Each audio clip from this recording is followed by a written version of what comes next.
नमस्कार, जोहार। और भी है राहें में, मैं कीर्ति चौहान आपका स्वागत करती हूँ। हमारे इस कार्यक्रम में हम हर हफ्ते अलग अलग कोर्सेज़, अलग अलग सब्जेक्ट्स के बारे में जानकारी लेकर के आते रहते हैं।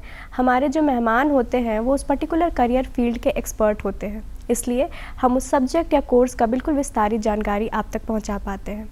हमारा आज का टॉपिक है सीएस इंजीनियरिंग में करियर की संभावनाएं, और हमारे आज के मेहमान हैं सुभाष चंद्र यादव जी, जो कि प्रोफेसर एंड हेड हैं CUG में कंप्यूटर साइंस डिपार्टमेंट में। नमस्कार सर, बहुत बहुत स्वागत है आपका हमारे कार्यक्रम में। धन्यवाद कीर्ति जी। सर, क्योंकि कंप्यूटर साइंस जो है वो बीटेक का एक फील्ड है, एक ब्रांच है, तो इसमें बीटेक कर लेने के बाद क्या क्या अपॉर्चुनिटीज़ है इस पर तो हम चर्चा करेंगे ही। पर सबसे पहले जिन बच्चों ने 12th का एग्ज़ाम दे दिया है और रिज़ल्ट आ गए हैं, तो उनमें बीटेक में एडमिशन लेने के लिए क्या क्या एग्ज़ाम्स उनको देने पड़ते हैं, उस बारे में जानना चाहेंगे। देखिए कीर्ति जी, हमारे देश में कंप्यूटर साइंस और इंजीनियरिंग में एडमिशन लेने के लिए 3 मोड है। एक तो बच्चा जेईई मेंस देता है, जो कि साल में 2 बार संपन्न होता है। इसके बाद इस एडमिशन को क्वालिफाई करने के बाद बच्चा IIIT और NIT जैसे प्रशिक्षित संस्थानों में एडमिशन लेता है जी। इसके बाद जेईई एडवांस की परीक्षा साल में 1 बार होती है। जो बच्चे टॉप मेरिट के होते हैं, 2.5 लाख मेरिट जो जेईई मेंस में होती है उनको छांट के फिर वो IITs में प्रवेश पाते हैं बीटेक कोर्स के लिए जी। इसके बाद भारत सरकार क्या करती है कि CUET कॉमन एंट्रेंस टेस्ट के थ्रू भी वो एक्चुअली ये तीनों examination JEE mains, JEE advance और CUET NTA द्वारा कंडक्ट कराए जाते हैं। तो इस तरह सेंट्रल यूनिवर्सिटीज़ में बच्चा बीटेक कोर्स लेता है कंप्यूटर साइंस एंड इंजीनियरिंग में। ये तो 3 नेशनल लेवल के हो गए। इसके अलावा अगर स्टेट गवर्नमेंट में बच्चा एडमिशन लेना चाहता है तो देश के हमारे अलग अलग राज्य, जैसे उत्तर प्रदेश UPC लेता है, Uttar Pradesh state entrance examination, Maharashtra भी अपना एग्ज़ाम कंडक्ट कराती है, गुजरात कराती है, कर्नाटका का आपने सुना होगा कॉमेट के करके बहुत प्रेस्टिजियस एग्जामिनेशन होता है। तो इस एग्ज़ाम के तहत बच्चे उस राज्य में उसके प्राइवेट और सरकारी इंजीनियरिंग कॉलेज में कंप्यूटर साइंस एंड इंजीनियरिंग की परीक्षा देते हैं और एडमिशन प्राप्त करते हैं। अगर हम अपने राज्य झारखंड की बात करें तो यहाँ पे सेंट्रल यूनिवर्सिटी ऑफ झारखंड में बच्चा एडमिशन ले सकता है कंप्यूटर साइंस एंड इंजीनियरिंग में। वो CUET का एंट्रेंस एग्ज़ाम दे, जो कि NTA कंडक्ट कराती है। सर, इतने सारे अलग अलग एग्ज़ाम्स हैं, CUET भी है, जेईई एडवांस भी है, तो इन सब में सर क्या अलग अलग पूछा जाता है? क्योंकि CUET में ज़्यादातर देखने को मिलता है कि जनरल नॉलेज वगैरह का भी पेपर रहता है, बट जेईई एडवांस में ऐसा नहीं होता। तो सर बच्चे इसके लिए प्रिपेयर कैसे करें? हाँ ठीक है, बहुत अच्छा क्वेश्चन है आपका कीर्ति जी। जेईई मेंस, जेईई एडवांस में तो थोड़ा जनरल नॉलेज नहीं रहता है। एडवांस में फिजिक्स, केमिस्ट्री, मैथ के ही क्वेश्चन पूछे जाते हैं, जो कि कंप्यूटर बेस्ड ऑब्जेक्टिव कोर्सेज होते हैं। और बाकी जो स्टेट लेवल के एग्जामिनेशंस होते हैं उसमें भी मैक्सिमम फिजिक्स, केमिस्ट्री और मैथ से ही संबंधित क्वेश्चन रहते हैं। कहीं कहीं किसी भी विश्वविद्यालय में कुछ मेंटल एबिलिटी, रीजनिंग के भी कुछ portion 10%, 20% as per their own ordinance वो इसको सम्मिलित कर लेते हैं इसमें। जी सर, कौन कौन से बेस्ट कॉलेजेस हैं अगर हम बात करें CS को लेकर के, जहाँ बहुत अच्छी पढ़ाई होती है पूरे भारतवर्ष में भी और झारखंड राज्य में भी? देखिए, अगर कंप्यूटर साइंस एंड इंजीनियरिंग की पढ़ाई की बात किया जाए तो हमारे देश में सर्वप्रथम तो IITs आते हैं। IITs में IIT मद्रास हो गया, IIT बॉम्बे हो गया, IIT दिल्ली हो गया और IIT कानपुर हो गया। जी। ये कंप्यूटर साइंस एंड इंजीनियरिंग के सबसे अच्छे टॉप मोस्ट रैंक्ड शिक्षण संस्थान हैं। इसके बाद अगर बात आती है तो हमारे NITs हैं। लगभग हर राज्य में भारत सरकार ने एक NITs दे रखा है। तो NIT वारंगल, NIT त्रिची, और ये अच्छे संस्थान हैं बच्चों की पढ़ाई के लिए। अगर प्राइवेट की बात करें तो प्राइवेट में कंप्यूटर साइंस एंड इंजीनियरिंग के लिए भी ढेर सारे शिक्षण संस्थाएं हैं, लेकिन जो VIT, वेल्लोर और SRM ये काफ़ी प्राइवेट में अच्छे माने जाते हैं। इसके अलावा बिट्स पिलानी भी प्राइवेट में बहुत अच्छी संस्था मानी जाती है कंप्यूटर साइंस एंड इंजीनियरिंग के परपेक्स से। जी सर, इन सारे परीक्षाओं का जो एग्ज़ाम डेट है वो क्या होता है सर, और कितने कट ऑफ में बच्चे एक्सपेक्ट कर सकते हैं कि CS डिपार्टमेंट मिल जाएगा? मिल जाए। देखिए कीर्ति जी, जब से NTA ने एग्जामिनेशन कराना स्टार्ट कर दिया, पर्टिकुलरली CUET, तो इनका तो एक डेट फिक्स होता है, ये अपना फॉर्म निकालते हैं और एग्जामिनेशन ले लेते हैं। और आपका जेई जो मेन का एग्जामिनेशन है ये साल में 2 बार होता है, जनवरी और अप्रैल में कंडक्ट कराया जाता है। इसके बाद जेई एडवांस में वही बच्चे जाते हैं, लेकिन वो परीक्षा साल में 1 बार होती है जी। और सीयूईटी की परीक्षा मेरे ख्याल से अभी 4 महीने पहले ही नोटिफिकेशन इसका हुआ था। इस समय एडमिशन की प्रक्रिया चल रही है सीयूईटी के थ्रू सारे बच्चों के एडमिशन की कंप्यूटर साइंस एंड इंजीनियरिंग में। जी सर, अगर हम बात करें कि बीटेक कंप्लीट होने के बाद बच्चों के पास में सीएस की डिग्री होने के बाद कौन कौन से अपॉर्चुनिटीज़ अवेलेबल होते हैं, पब्लिक सेक्टर में भी और प्राइवेट में भी? हाँ देखिए, कंप्यूटर साइंस एंड इंजीनियरिंग से ग्रेजुएट होने के बाद बच्चे के पास आप कह लो कि एक समुद्र आता है, ढेर सारी जॉब्स हैं जी। चाहे वो आप प्राइवेट कह लो चाहे गवर्नमेंट सेक्टर कह लो। पहले तो मैं आपको बताता हूँ कि नेचर ऑफ जॉब क्या रहता है बच्चों का। जी। बीटेक करने के बाद बच्चा अगर आप स्टार्ट करिए तो उसकी जो पोर्टफोलियो होता है जॉब का वो स्टार्ट होता है programmer, coder, software engineer, software developer, project manager, project leader, ये उसका पोर्टफोलियो चलता रहता है। इसके बाद बच्चा नेटवर्क इंजीनियर भी बनता है, डेटाबेस एडमिनिस्ट्रेटर भी बनता है, और प्लस साइबर सिक्योरिटी में भी जाता है, आर्टिफिशियल इंटेलिजेंस के फील्ड में भी जाता है, या नेटवर्क मेंटेनेंस इंजीनियर बनता है। तो ढेर सारे पोर्टफोलियो और ढेर सारी जॉब होती हैं। ये तो कंप्यूटर की कोर जॉब हो गई। लेकिन आप अभी देखिए कि जो भारत सरकार ने डिजिटल इंडिया मूवमेंट स्टार्ट किया और प्लस भारत सरकार ने जो NEP 2020 इतना अच्छा डॉक्यूमेंट लेके आई, तो इससे क्या हुआ कि जितने भी विषय हैं या जितने भी फील्ड हैं, आपको लग रहा होगा कि सारे फील्ड में कंप्यूटर का एप्लीकेशन है।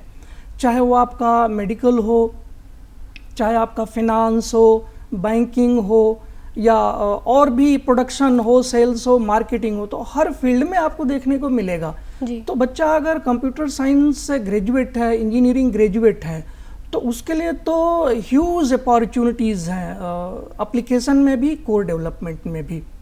सर, आप अभी न्यू एजुकेशन पॉलिसी की बात कर रहे थे, तो सर अगर हम कंप्यूटर साइंस की बात करें कि कंप्यूटर साइंस कैसे हेल्प करता है न्यू एजुकेशन पॉलिसी को इम्प्लीमेंट करने में? हाँ, बहुत अच्छा क्वेश्चन है कीर्ति जी आपका। एक्चुअली जो भारत सरकार ने NEP 2020 डॉक्यूमेंट बनाया, तो उसके कोर और बैकबोन में 2-3 चीज़ें हैं। उसमें 2 पर्टिकुलर चैप्टर हैं, चैप्टर 23 और चैप्टर 24। ये दोनों फोकस इसी बात पे करते हैं कि जो हमारा एजुकेशन का पेडागॉजी है वो एकदम से शिफ्ट हो गया है। आपको याद होगा कि पहले हम गुरुकुल परंपरा में पढ़ते थे, फिजिकल लर्निंग होती थी, लेकिन पैंडेमिक कोविड के बाद आपने एक चीज़ ज़रूर रियलाइज़ किया होगा कि entire pedagogy has been shifted to online mode. तो जब पूरी की पूरी पढ़ाई, जितने विषय हैं सबकी पढ़ाई अगर वो ऑनलाइन हो रही है, पढ़ाई का मतलब ये नहीं सिर्फ पढ़ना, क्लासरूम टीचिंग हो गया, बच्चों का टेस्ट हो गया, असाइनमेंट हो गया, तो ये सारी चीज़ें जब ऑनलाइन हो रही हैं तो कंप्यूटर, बिना कंप्यूटर के हम कहेंगे कि एजुकेशन तो आज के युग में संभव ही नहीं है। तो NEP हम अच्छे से इम्प्लीमेंट कर पाएंगे और ख़ासकर कंप्यूटर टेक्नोलॉजी हम जब यूज करेंगे तभी। और प्लस उसमें एक प्रावधान और भी है कि भारत सरकार ने ये भी उसमें कहा हुआ है कि आर्टिफिशियल इंटेलिजेंस और मशीन लर्निंग का यूज़ होना चाहिए सारे करिकुलम में, सारी पढ़ाई में, सारे विषयों को पढ़ाए जाने में।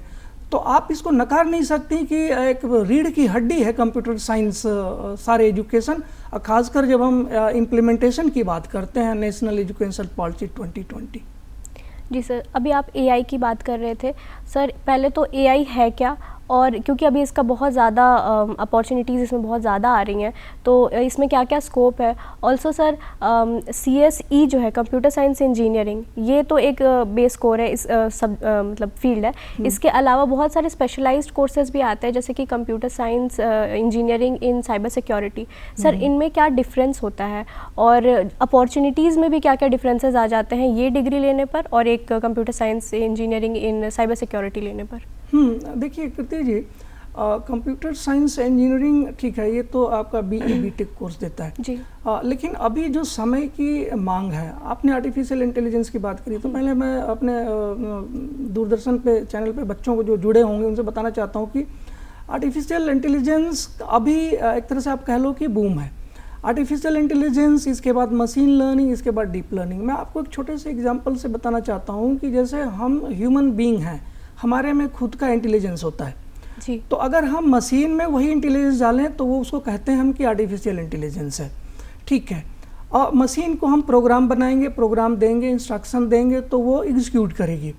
लेकिन जैसे ह्यूमन बीइंग हम खुद सोचते हैं, खुद लर्न करते हैं, तो अगर हम ऐसा कुछ प्रोग्राम दें, इंस्ट्रक्शन दें कि मशीन खुद से लर्न करना स्टार्ट करे, तो वो आर्टिफिशियल इंटेलिजेंस का फिर एक ब्रांच हो जाता है मशीन लर्निंग। अब मशीन खुद से लर्न करे, रीलर्न करे।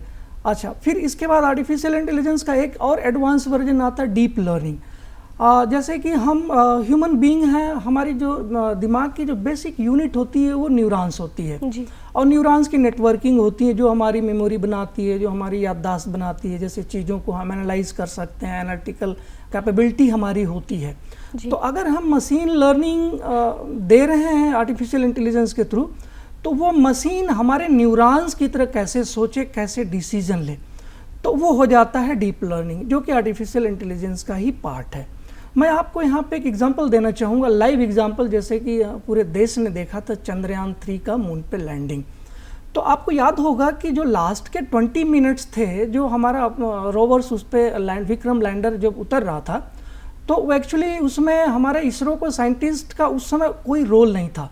उन्होंने पूरा प्रोग्रामिंग किया हुआ था, मशीन लर्निंग और डीप लर्निंग इतने अच्छे से किया हुआ था कि वो स्वतः वो मशीन उस पूरे एरिया को स्कैन कर रही थी, उसका latitude, longitude, altitude, engine booster करना, फायर करना, स्पीड कंट्रोल, तो वो मशीन स्वतः उस डेटा को कैप्चर कर रही थी। डेटा को कैप्चर करने के बाद डिसीजन ले रही थी। तो अब आप देखिए कि मनुष्य ने क्या किया, हमारे वैज्ञानिकों ने क्या किया, मशीन को इतना कैपेबल बना दिया कि जो डिसीजन हम पहले इसरो में बैठ के देते थे, अब हमारे वैज्ञानिकों ने ऐसा कर दिया कि वो मशीन इनेबल्ड हो गई डीप लर्निंग की वजह से वो सारे डिसीजन लेने में। जी। तो आपका एक क्वेश्चन था कि कंप्यूटर साइंस एंड इंजीनियरिंग करता है बच्चा तो क्या स्कोप है, प्लस अगर आर्टिफिशियल इंटेलिजेंस में करता है तो क्या स्कोप है। तो अभी तो आर्टिफिशियल इंटेलिजेंस का उपयोग हमारे हर फील्ड में हो रहा है। तो हमें लगता है कि अगर बच्चा कंप्यूटर साइंस एक तो कोर ब्रांच है, अगर कुछ स्पेशलाइजेशन ले लेता है आर्टिफिशियल इंटेलिजेंस में, मशीन लर्निंग में, डेटा साइंस में, तो उसके स्कोप और बढ़ जाते हैं, उसके जॉब के प्रॉस्पेक्ट्स और बढ़ जाते हैं आज के परिवेश में। सर, अगर एडमिशन के बाद स्कॉलरशिप की बात करें कि जो बच्चे उतने अच्छे फाइनेंशियल बैकग्राउंड से नहीं आते हैं, तो उनके लिए स्कॉलरशिप का क्या क्या प्रावधान है? हाँ, देखिए कृति जी, अगर हम स्कॉलरशिप की बात करें तो भारत सरकार की बहुत अच्छी इनिशिएटिव है नेशनल स्कॉलरशिप पॉलिसी, या आप कह लो कि नेशनल स्कॉलरशिप पोर्टल। इसका वेबसाइट का URL है scholarships.government.in। इस पोर्टल पे अगर बच्चा रजिस्टर करता है तो 10+2 करने के बाद या हायर एजुकेशन के लिए भारत सरकार उसको स्कॉलरशिप प्रदान करती है। ये actually ministry of electronic and IT का इनिशिएटिव है, और इसके अलावा AICT का भी इनिशिएटिव है, मिनिस्ट्री ऑफ हायर एजुकेशन का भी इनिशिएटिव है। तो ये तो भारत सरकार की पॉलिसी हुई। AICT गेट ऑफर करती है, बच्चा उसको अवेल करके हायर एजुकेशन में जा सकता है। अगर बात हम अपने राज्य झारखंड प्रदेश की करें, तो झारखंड प्रदेश ने क्या किया हुआ है कि जो जन कल्याण विभाग है, तो जल कल्याण विभाग में पोर्टल है। ई पोर्टल पे कल्याण पे बच्चा जाके रजिस्टर कर सकता है। प्लस एक और स्कीम झारखंड सरकार की है जिसको CCB बोलते हैं, जिसमें से बच्चे को 3 लाख से 4 लाख रुपए फाइनेंशियल मदद सरकार देती है। जी। तो ये तो झारखंड में भी। इसके अलावा हमारे देश के विभिन्न राज्यों में जो minor ministry of external affairs and minorities affairs करके है, और प्लस एक आप जन कल्याण विभाग भी सुनते होंगे, लगभग हमारे देश के सारे राज्यों में। जी। तो ये स्पेशल ड्राइव चलाते हैं माइनॉरिटीज़ को, OBCs को स्कॉलरशिप देने के लिए। तो अगर थोड़ी सी बच्चों को जानकारी हो तो वो अपनी पूरी एजुकेशन, जो हमारे मेरिटोरियस स्टूडेंट हैं, जो हमारे अच्छे स्टूडेंट हैं, जो फाइनेंशियली वीक हैं, उनको पढ़ने के लिए, इवन विदेश भेजने के लिए भी हमारी मंत्रालय प्लस हमारी सरकारें तत्पर रहती हैं। जानकारी न होने की वजह से बच्चे अवेल नहीं कर पाते। तो आपके माध्यम से मैं बच्चों को फिर से एक बार बताना चाहूँगा, आप नोट कर लीजिए scholarships.go.in। इस पे आप रजिस्टर करते हैं तो आप हमारे देश भारत देश के किसी भी राज्य के निवासी हैं, आप उस पोर्टल पे आप अपने को रजिस्टर करिए और जो भी एजुकेशन लेना चाहते हैं, जो भी आप कोई स्कॉलरशिप मदद की ज़रूरत हो, वो आपको उस पोर्टल से मिलेगी। सर, हमने बीटेक के बाद क्या क्या अपॉर्चुनिटीज़ हैं वो हमने डिस्कस किया, पर अगर बीटेक के बाद कोई एमटेक कर लेता है तो उसके बाद और कौन कौन सी नई अपॉर्चुनिटीज़ खुलती हैं? हाँ, देखिए, BTech no doubt UG course है और काफ़ी रोजगार परत कोर्स है। ये करने के बाद अगर बच्चा चाहे तो वो उसको बहुत अच्छी जॉब मिल सकती है, अलग अलग सेक्टर में, गवर्नमेंट प्राइवेट सारे फील्ड ओपन है उसके लिए। लेकिन अगर बच्चा हायर एजुकेशन में जाता है तो गेट का एग्ज़ाम क्वालिफाई करता है, बच्चा एमटेक करता है जी। और एमटेक करने के बाद जॉब प्रोस्पेक्ट थोड़ा सा बच्चा अपने आप को रिसर्च फोकस और थोड़ा सा मैच्योर बनता है, अपने आप को रिसर्च रेडी भी बना लेता है, तो उसका भी अपना अलग स्कोप है और एक तरह से आप कह लो कि एक पीजी हो जाता है बच्चा बीटेक के बाद, एमटेक करने के बाद। सर, हमने इन सारे अपॉर्चुनिटीज़ पे तो डिस्कशन किया कि एआई में क्या क्या अपॉर्चुनिटी है, सीएस में क्या क्या अपॉर्चुनिटी है, बट प्रोफेसर बनने के लिए सर, अगर कोई टीचिंग लाइन में सीएस लेकर के करियर बनाना चाहता है तो सर उसके लिए क्या प्रोसेस है? अच्छा, इसमें भी अपार संभावनाएं हैं। जो हमारी टेक्निकल एआईसीटी टेक्निकल बॉडी है भारत सरकार की, All India Council for Technical Education ji, इनके गाइडलाइन के तहत अगर बीटेक बच्चा फर्स्ट क्लास है तो गवर्नमेंट तथा प्राइवेट इंजीनियरिंग कॉलेज में वो लेक्चरशिप के लिए क्वालिफाई करता है, लेक्चरशिप वो कर सकता है। इसके बाद अगर बच्चा नेट क्वालिफाई करता है, गेट क्वालिफाई करता है, तो और अच्छी जगह से भी वो सेंट्रल यूनिवर्सिटीज़ में भी लेक्चरशिप के लिए क्वालिफाई करता है। तो बीटेक करने के बाद बच्चे को फिर एमटेक करना होगा। एमटेक करने के बाद जैसे असिस्टेंट प्रोफेसर लेवल पे उसकी एंट्री होगी जी। फर्दर भविष्य में उसको अगर प्रमोशन चाहिए तो असिस्टेंट के बाद एसोसिएट प्रोफेसर बनता है, एसोसिएट के बाद प्रोफेसर बनता है। तो फिर बच्चे को कुछ रिसर्च एक्टिविटीज़ करनी होंगी एसोसिएट प्रोफेसर लेवल पे, प्लस रिसर्च गाइड करना होगा। कुछ एक गाइडलाइन है यूजीसी का कि उसको 10 पब्लिकेशन चाहिए रिसर्च जर्नल्स में, प्लस एक स्टूडेंट को उसने गाइड किया हो तो एसोसिएट बनता है। फिर इसके बाद एसोसिएट के बाद 3 साल के एक्सपीरियंस के बाद वो फिर प्रोफेसर बनता है। तो अभी जैसे ये तो गवर्नमेंट में अपॉइंटमेंट की बात हो गई। अदरवाइज कंप्यूटर शिक्षा जैसे कि आप देख रहे हैं कि हर स्कूल में एज अ कंपल्सरी विषय हो गया है जी। तो बीटेक करने के बाद बच्चा किसी स्कूल में, अपने स्टेट यूनिवर्सिटीज़ में या प्राइवेट स्कूल में, और ढेर सारी प्राइवेट यूनिवर्सिटीज़ हमारे देश में खुली हुई हैं, तो अपार अपॉर्चुनिटीज़ टीचिंग फील्ड में भी हैं बच्चों को, अगर कंप्यूटर साइंस का बच्चा ग्रेजुएट है तो। सर, अगर बच्चों को कंप्यूटर में इंटरेस्ट हो पर कंप्यूटर साइंस लेकर के नहीं पढ़ना हो तो और कौन कौन से कोर्सेज ऐसे अवेलेबल हैं? अच्छा, कंप्यूटर इंजीनियरिंग नहीं पढ़ना चाहता है बच्चा तो सिर्फ कंप्यूटर साइंस में देखिए 10+2 करने के बाद बच्चा बीसीए कर सकता है जी। Bachelor of computer education application, bachelor of computer application, जो कि यूजी प्रोग्राम है, 3 साल का है। इसी के पैरेलल बच्चा बीएससी कर सकता है with specialisation IT, BSc computer science भी कर सकता है। तो ये 2-3 यूजी प्रोग्राम भी हैं जो बच्चा बीटेक की जगह ले सकता है। अगर बच्चा बीटेक के बाद एमटेक करता है तो यहाँ बात आती है बीसीए और बीएससी के बाद एमसीए कर सकता है जी। और इवन ढेर सारे विश्वविद्यालय हैं, ढेर सारे हमारे शिक्षण संस्थाएं हैं जो हमारे देश में, कि बच्चे को बीसीए के बाद या एमटेक में एमसीए करने के बाद एमटेक करता है तो पीजी लेवल का आपका एमसीए हो गया। और एमएससी कोर्स भी है, एमएससी कंप्यूटर साइंस, जो पीजी लेवल से अपनी पढ़ाई को पूरी कर सकता है बच्चा। अगर कंप्यूटर साइंस को लेकर के फ़ॉरेन में पढ़ाई करना हो, फ़ॉरेन से बीटेक करना हो, या फिर मान लीजिए बीटेक यहीं से किया हो पर फ़ॉरेन में जॉब करना है, तो सर उसके लिए क्या प्रोसेस है? अच्छा, 2 अलग अलग क्वेश्चन आपका कर दीजिए जी। जैसे कि अगर हम विश्व के पटल पे ग्लोबली देखें तो कंप्यूटर साइंस एंड इंजीनियरिंग में 5-7 देशों का डोमिनेशन है। सबसे पहले तो यूएसए आता है। यूएसए में एमआईटी कैलिफोर्निया में एक इंस्टीट्यूट है जो नंबर 1 पे माना जाता है।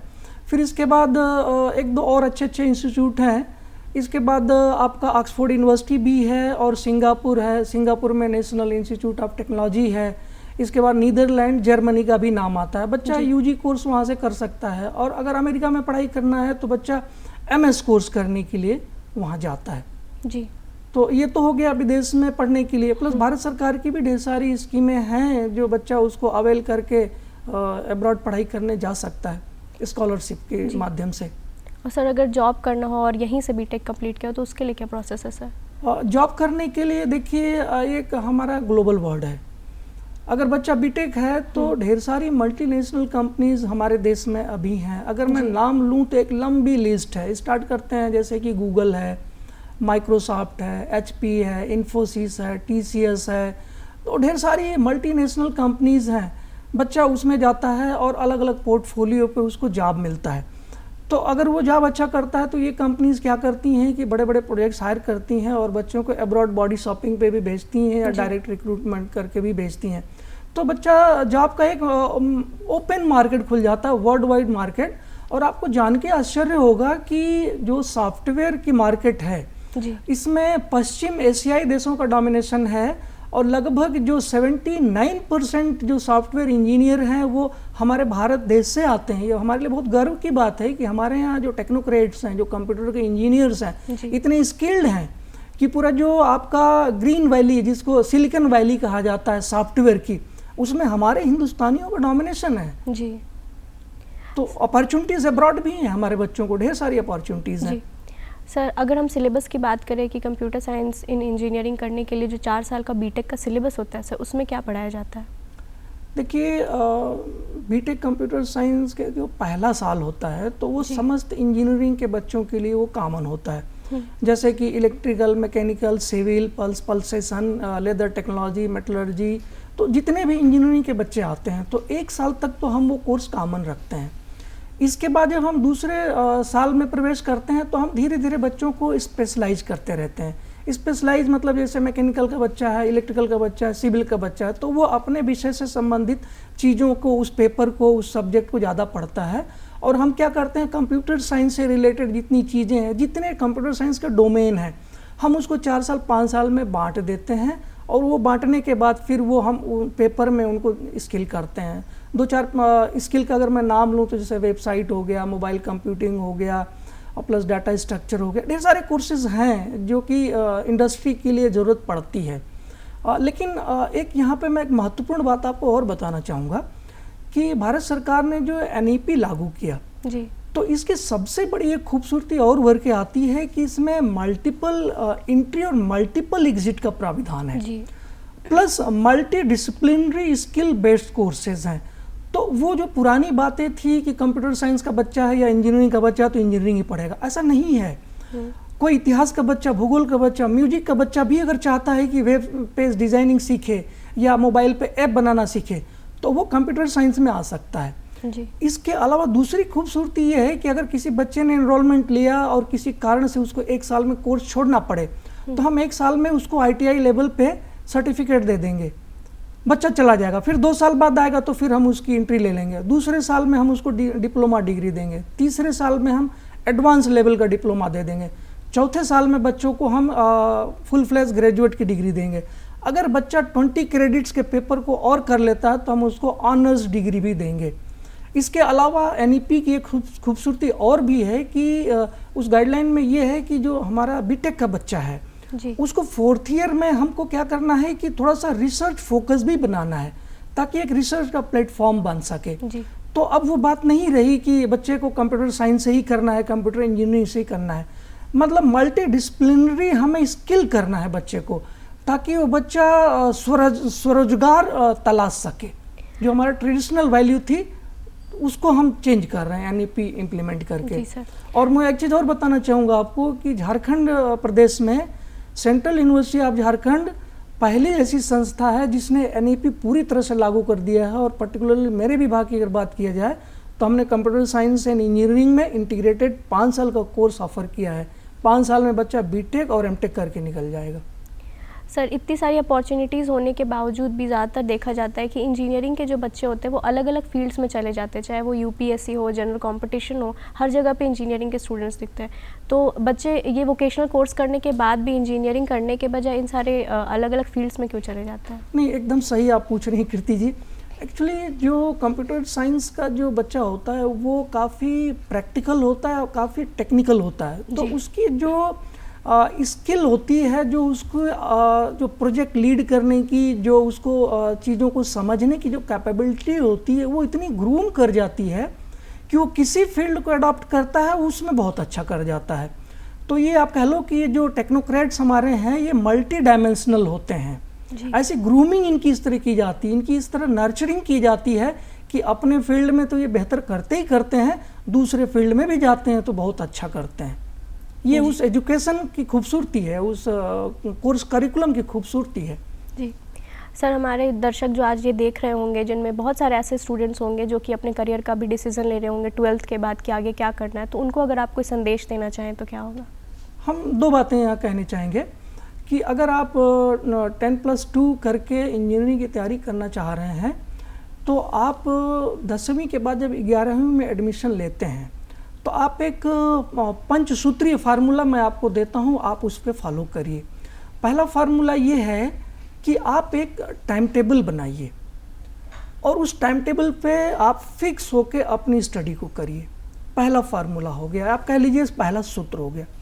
दूसरा सूत्र ये होता है कि आप एक प्लानिंग बनाइए और स्ट्रेटजी बनाइए। प्लानिंग स्ट्रेटजी इसलिए कि आपका जो सिलेबस है जेईई मेंस का है या जेईई एडवांस का या सीयूईटी का है, तो जब तक आप उस सिलेबस की प्लानिंग नहीं बनाएंगे, उस सिलेबस को आप स्टार्ट नहीं करेंगे तो आप अच्छे से मीट नहीं कर पाएंगे। तीसरी बात आपको ये ध्यान रखनी पड़ेगी कि आप एक अच्छी किताब का सिलेक्शन करें, स्टडी मटेरियल का सिलेक्शन करें तथा उस विषय के जो टॉपर्स हैं आप उनके द्वारा रिकमेंड की गई चीज़ों को ध्यान दें। और इसके बाद लास्ट में आप एक काम करिए कि अगर आप मूक टेस्ट या जो क्वेश्चन पेपर्स अवेलेबल हैं तो आप उनका भी रिहर्सल करिए। ये तो 4 सूत्र हो गए। 5वां सूत्र है कि आप कोशिश करिए कि आप हेल्दी रहिए, स्वस्थ रहिए, तभी आप एक अच्छे विद्यार्थी के रूप में उभर सकते हैं। There is no shortcut for success. अगर आप लेबोरियस हैं, आप मेहनती हैं तो निश्चित ही आप सफल होंगे अपनी लाइफ में। जी सर, धन्यवाद सर आज हमारे साथ बातचीत करने के लिए, बहुत बहुत शुक्रिया। आज हमने कंप्यूटर साइंस को लेकर के हर तरीके की करियर अपॉर्चुनिटीज़ पर चर्चा की है, चाहे वो पब्लिक हो, प्राइवेट हो, बीटेक, एमटेक, यहाँ तक कि रिसर्च वर्क की हमने भी बात की है। बहुत बहुत शुक्रिया हमारे साथ जुड़ने के लिए। धन्यवाद दूरदर्शन रांची। इसी तरीके से हम हर हफ्ते अलग अलग नए कोर्सेज़ के बारे में और सब्जेक्ट्स के बारे में जानकारी लेकर के आते रहेंगे। आज के कार्यक्रम में बस इतना ही, मुझे दीजिए इजाज़त। मैं मिलूंगी आपको और भी हैं राहें की अगली कड़ी में, तब तक के लिए जोहार। जोहार।